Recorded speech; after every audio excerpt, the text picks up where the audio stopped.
Welcome to Wrestling Talk. Today we're going to talk about my match card opinions. My predictions will be tomorrow, but today we're going to be talking about my opinions on each of the matches. Okay, the first thing I want to say is that Braun Breaker hasn't even got a good ring, and people are already think it's bad just because he is put in a situation where Sheamus and Ludwig Kaiser are feuding. But you have to understand, that doesn't mean his reign is going to be bad. You can't judge the first match he has as champion as what his whole reign is going to be like. I think this match has potential to be good, but they didn't put Braun Breaker in a lose-lose situation because Braun Breaker is a young upcoming talent. Ludwig Kaiser, somewhat up and coming. Sheamus, almost retirement age. But this match should be hard-hitting and good. So I don't want people saying Braun Breaker's reign is already back. He hasn't even defended the title but twice or once yet. You can't judge. Of course they wanted to get the Intercontinental title on the show. The next match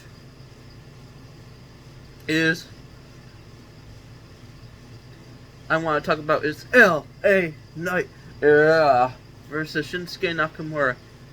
I mean, what they really did is just put Shinsuke in a lose-lose situation because he's starting this new character. Either way, why not put him against someone you obviously knew he was going to lose against, like Gunther or Cody Rhodes, so that it doesn't demolish the character.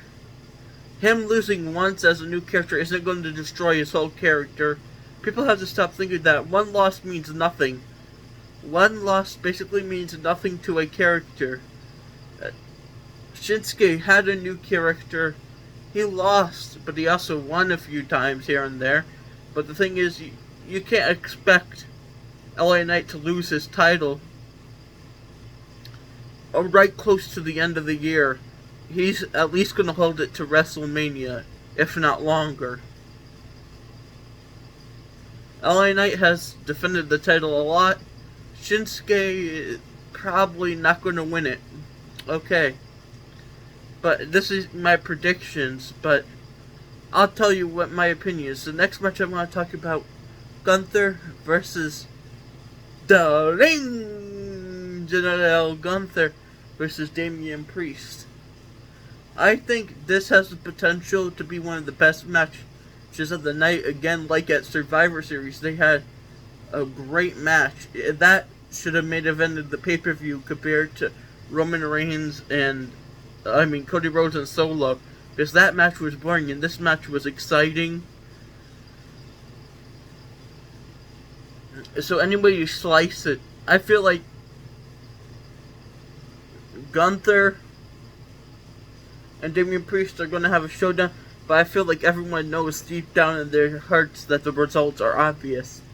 Next, I'm going to talk about Team Rhea versus the Women's War Games match, which will be Rhea Ripley, Bianca Belair, Naomi, Io Sky, and Bayley. Before Bayley was in it, and Jade Cargill was in it, versus the Judgment Day, which is just not really the Judgment Day, but Liv Morgan, Raquel Rodriguez, Nia Jax, Tiffany Stratton, and Candice LeRae teaming with two members of the Judgment Day, so that this match, I don't know, it's just a bunch of thrown together people thrown just to get like a women's war games.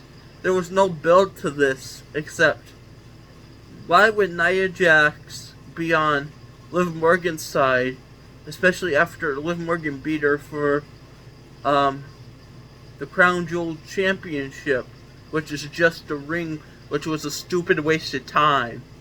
Okay, next is the original Bloodline and CM Punk, so it's Roman, Jimmy, and Jey Uso, Sami Zayn, and CM Punk versus the new Bloodline, Solo, Giga Fatu, Tama Tonga, Tonga Loa, and the random member of this week, Bronson Reed. Now this match is exciting. Mostly just who the final boss. Dwayne Johnson decides to The Rock, the final boss, decides to go with, depending on who he decides to go with. I personally think it's going to be a very good match. I feel like overall, I would not be surprised if this is one of the main event. It probably is, considering all things considered. And this has a special start time too, I think. About 4:30 if you're watching the... I miss when they called it the kickoff show instead of the countdown, because it always made more sense for the kickoff show to kick off the pay-per-view than having it, be called the countdown, because it kicks off the show. But then they stopped having matches on the kickoff show, so it was really just a countdown with talking, so that makes sense. But ultimately, this is in Vancouver, Canada, and I think this is going to be a very good show. I mean, there's a few matches here and there that just made no logical sense. The LA Knight and Shinsuke made no sense, because you don't want LA Knight to lose quickly. He's your champion and most likely going to be hosting WrestleMania. And you don't want Shinsuke to lose because he has this new character. But that's my opinion. Goodbye.